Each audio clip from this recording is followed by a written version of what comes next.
السلام علیکم ورحمۃ اللہ وبرکاتہ۔ نیوجا وائس کے معزز خواتین و حضرات، امید کرتے ہیں آپ خیریت سے ہوں گے۔ مدینے میں ایک مرتبہ یہ خبر پھیل گئی کہ یہ شخص زنا کرتا ہے۔ بس امام علی علیہ السلام اس شخص کے پاس گئے اور فرمانے لگے، اے بندہ خدا، بدترین اعمال میں سے ایک عمل زنا ہے۔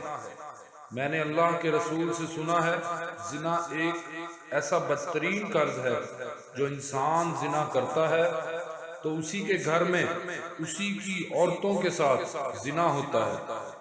یاد رکھنا، اگر تم اپنی عورتوں کی عزتیں محفوظ رکھنا چاہتے ہو تو اس بدترین فعل سے اپنے آپ کو دور کر دو۔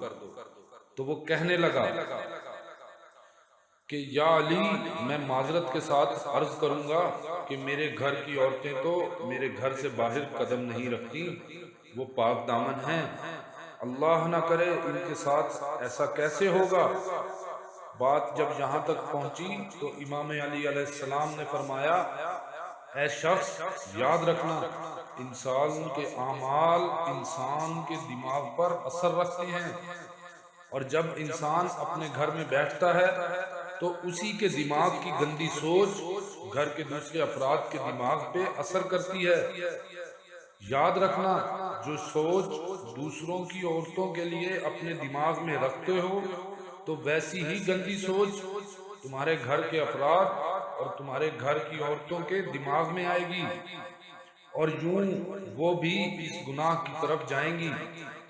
اے بندے، جیسا تم سوچو گے ویسا ہی تمہارے گھر ہوگا، اور یہی سوچ تمہارے ساتھ تمہارے گھر کی عورتوں کو بھی محفوظ نہ رکھے گی، اور تم دنیا اور آخرت میں عزت و اعمال گنوا دو گے، اور دنیا اور آخرت میں رسوا ہوگے اور بدترین عذاب پاؤ گے۔